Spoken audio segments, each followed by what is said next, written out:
बिहार विधानसभा आम चुनाव की तिथियों की घोषणा हो चुकी है कि बिहार विधानसभा आम चुनाव कब होने वाले हैं। प्रशिक्षण भी सभी चुनाव कर्मियों को दिया जा रहा है। ऐसे में प्रथम मतदान अधिकारी जो होते हैं, उनके जिम्मे मतदान करने आ रहे हैं जो मतदाता हैं, उनकी पहचान करना सबसे महत्वपूर्ण जरूरी है। तो प्रथम मतदान अधिकारी के कौन कौन से कार्य हैं, उन सभी कार्यों पर हम पूरे विस्तार से चर्चा करेंगे। चुनाव आयोग के द्वारा जो 12 दस्तावेज ईपिक के साथ जो जारी किए गए हैं, कुल 13 दस्तावेज जो जारी किए गए हैं, उस पर भी चर्चा करेंगे कि कौन कौन से वे 13 दस्तावेज ईपिक के साथ 12 दस्तावेज जारी किए गए हैं। पूरे विस्तार से आपको बताने का प्रयास करेंगे कि प्रथम मतदान अधिकारी के कौन कौन से कार्य है। आपको पूरे विस्तार से जानकारी दे उससे पहले आप सभी बंधुओं से एक छोटा सा आग्रह है कि यदि आप हमारे चैनल पर नए हैं तो हमारे चैनलों को सब्सक्राइब कीजिए। अगर वीडियो अच्छा लगता है तो लाइक और अपने बंधुओं में शेयर जरूर करें। तो चलिए आपको पूरे विस्तार से जानकारी देने का प्रयास करते हैं कि प्रथम मतदान अधिकारी के कौन कौन से कार्य एवं दायित्व है। मतदान करने के लिए जो निर्वाचक हैं, मतदान करने के लिए सबसे पहले जो आते हैं वह प्रथम मतदान अधिकारी के पास आते हैं। तो प्रथम मतदान अधिकारी का जो कार्य है वो सबसे पहले है कि उस मतदाता की पहचान करना। जब आप मॉक पोल पूरी तरह से अच्छे ढंग से कर लेते हैं, बीयू को वीवीपैट से, वीवीपैट को सीयू से कनेक्ट कर लेते हैं, मॉक पोल की समाप्ति हो जाती है, चुनाव का समय 7 बजे शुरू हो जाता है, 7 बज जाता है और मतदान करने के लिए सभी मतदाता खड़े होते हैं। तो सबसे पहले जो मतदान करने वाले लोग हैं, मतदाता जो हैं, वह प्रथम चुनाव अधिकारी के पास ही आते हैं। तो प्रथम चुनाव अधिकारी का सबसे पहला कर्तव्य है उस मतदाता की पहचान करना। तो सबसे पहले आप मतदाता की पहचान कैसे करेंगे? आपके पास जो है एक चिन्हित प्रति होती है, मतदाता सूची की चिन्हित मतदाता सूची की एक प्रति होती है। जिस मतदान केंद्र पर आप चुनाव करा रहे हैं, उस मतदान केंद्र की आपके पास एक मतदाता सूची होती है, उसे चिन्हित प्रति के नाम से जाना जाता है। चिन्हित प्रति इसलिए कहा जाता है क्योंकि आप उसमें उस मतदाता को आप चिन्हित कर रहे हैं। तो जो आपके पास यह मतदाता सूची होती है, तो वह मतदाता आपके समक्ष आता है, तो उसका नाम मतदाता का मतदाता सूची में दर्ज है। वह अपने साथ एक दस्तावेज लेकर के आएगा। चुनाव आयोग द्वारा एक ईपिक के साथ साथ 12 अन्य दस्तावेजों की प्रेस नोट में जारी कर दिया गया है कि कौन कौन दस्तावेज मान्य है, कि आप उन दस्तावेज को आप प्रथम मतदान अधिकारी के पास लेकर के जाएंगे तो उससे आपका मतदान हो जाएगा। तो वह उसका नाम, मतदाता का नाम मतदाता सूची में दर्ज है, तो उसे अपने आप को साबित करना होगा कि हाँ, मैं ही शंभुनाथ महतो हूँ। आपको उसे साबित करना होगा। तो शंभुनाथ महतो को साबित करने के लिए आपको वह क्या साक्ष्य देगा? फोटो युक्त वह साक्ष्य देगा। तो चुनाव आयोग के द्वारा जब मतदाता सूची में नाम दर्ज किया जाता है तो एक ईपिक दिया जाता है, जिसे कहा जाता है इलेक्टोरल फोटो आइडेंटिटी कार्ड। उसे कहा जाता है इलेक्टोरल फोटो आइडेंटिटी कार्ड, यानी कि मतदाता पहचान पत्र। वह प्रदान किया जाता है।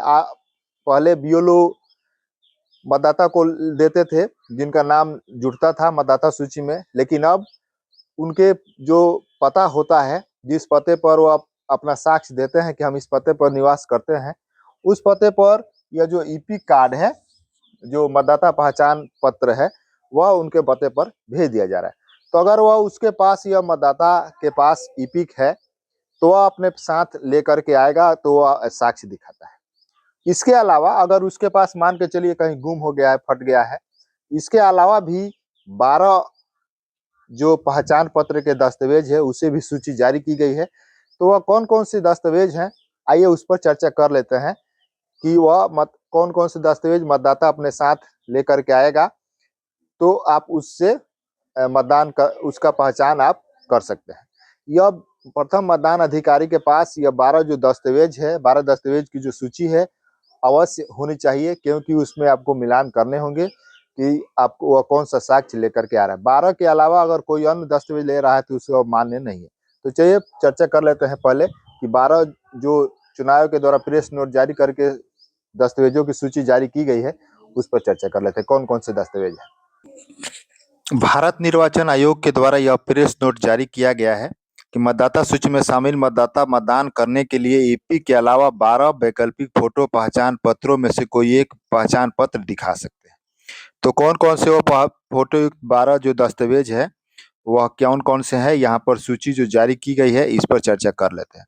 अगर मतदाता जो मतदान करने के लिए आ रहा है उसका नाम मतदाता सूची में दर्ज है, वह ईपी के अलावा 12 दस्तावेज, ये 12 दस्तावेजों की जो सूची है अगर वह आपके समक्ष दिखा रहा है, तो इनमें से अगर कोई एक लेकर के आ रहा है, अगर आपके समक्ष दिखा रहा है तो आपको उसकी जांच पड़ताल करनी है प्रथम मतदान अधिकारी को।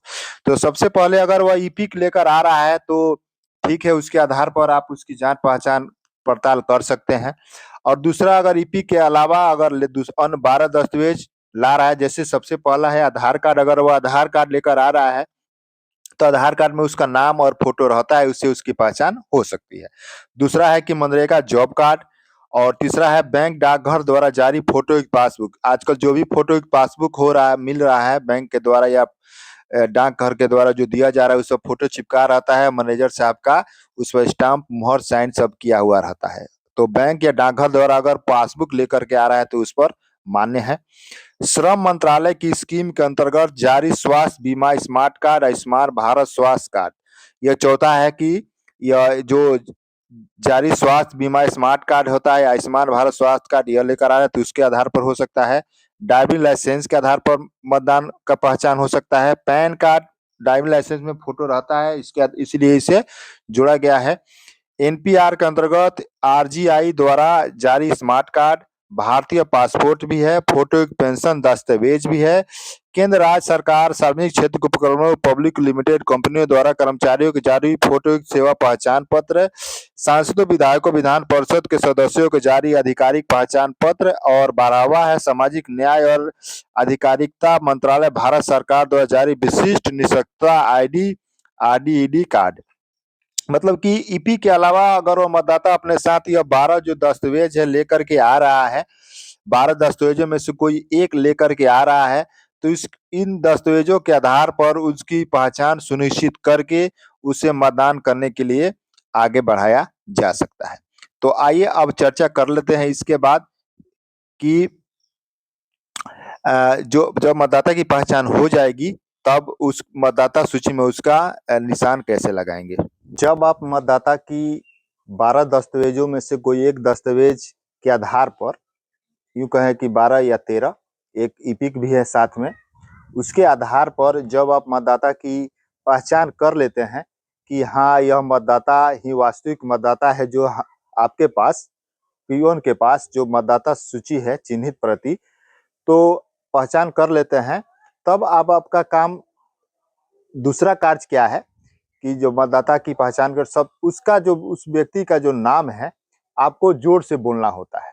जो मतदाता वह मतदान करने के लिए आया हुआ है, आपको जोर से बोलना होता है, ताकि आपके पास जो पोलिंग एजेंट बैठे हुए हैं वह भी अपने, उनके पास भी मतदाता सूची होती है, उसमें वह चिन्हित करते हैं।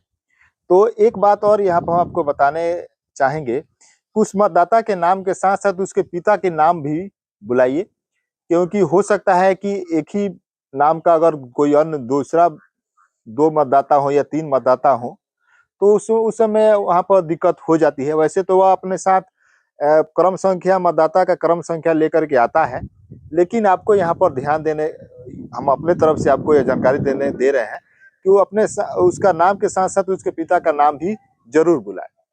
जब आप हो जाता है, आपके पास जो मतदाता सूची होती है वह ऐसे होती है। मतदाता सूची, एक मतदाता सूची के जो प्रति होती है उसमें 30 मतदाता का नाम होता है। यहाँ पर ऐसे एक बॉक्स बना रहता है जहाँ पर मतदाता का क्रमांक लिखा रहता है, जैसे मान के चलिए 284, यहाँ मतदाता का नाम लिखा रहता है उसके पिता का नाम लिखा रहता है, लिंग लिखा रहता है और उसकी आयु लिखी रहती है और यहीं पे एक गृह संख्या भी लिखा रहता है। यह मतदाता का इस तरह से वो फोटो मतदाता सूची है उसमें और यहाँ पर फोटो उसका रहता है। तो आपको जैसे मान के चलिए आपको उसमें चिन्हित करना भी है, मतदाता सूची में चिन्हित भी करना है, पुरुष का क्या करेंगे, महिला का क्या करेंगे, अगर थर्ड जेंडर है तो क्या करेंगे। जैसे मान के चलिए अब पुरुष मतदाता आपके पास आया हुआ है तो आपको क्या करना है कि लाल कलम से इस मतदाता का जो बॉक्स बना हुआ इसमें इस तरह से क्रॉस कर देना है। लाल कलम आपके पास मिलेगा और उसे आपको इस तरह से पहचान कर देना है, चिन्ह कर देना है। अगर वही मानकर चलिए अगर महिला मतदाता आ रही है मतदान करने के लिए, उसके साथ भी इसी तरह से बॉक्स यह बना रहता है। यहाँ पर उसका फोटो है, उसका नाम, पति का नाम, यहाँ पर लिंग रहेगा, मकान संख्या लिखा रहेगा, उसकी आयु लिखी रहती है। तो जैसे मान के चलिए 285 हो गया। तो अब क्या करेंगे महिला मतदाता के मामले में, आपको इस तरह से क्रॉस तो करना ही है और ये जो महिला मतदाता का जो क्रम संख्या लिया हुआ है इसको ऐसे क्या करना है, ऐसे गोल कर देना है। पुरुष के मामले में सिर्फ क्रॉस करना है, महिला के मामले में क्रॉस करना ही है, साथ ही साथ यहाँ पर उसको गोल घेरा भी करना है। अब बात कर लेते हैं थर्ड जेंडर की। अगर थर्ड जेंडर भी अगर कोई मतदाता है तो उसका भी यहाँ पर क्रम संख्या मान के चलिए 301-10 है और यहाँ पर उसका फोटो है, उसका नाम है, पिता या पति का नाम है या उसका गृह संख्या है, लिंग है और उसकी आयु है। तो थर्ड जेंडर अगर आपके मतदाता सूची में है, अगर है तो क्या करेंगे, तो इसको तो इस तरह से आपको तो क्रॉस करना ही है और यहाँ पर जो उसका पहचान जो क्रम मतदाता का क्रमांक है उस पर आपको क्या करना है, स्टार का मार्क ऐसे कर देना है।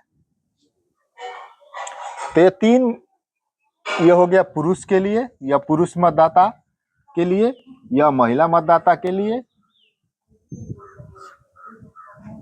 और यह हो गया थर्ड जेंडर के लिए।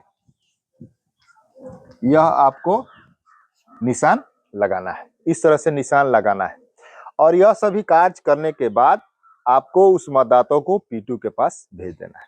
आशा करते हैं कि आपको हमारे द्वारा जो प्रथम मतदान अधिकारी के क्या क्या कार्य एवं दायित्व हैं यह से संबंधित वीडियो अच्छा लगा होगा। अच्छा लगा है तो दोस्तों बंधु में जरूर शेयर करें ताकि वो भी जानकारी हासिल कर सके। तो मिलते हैं दूसरे वीडियो में। जय हिंद, वंदे मातरम।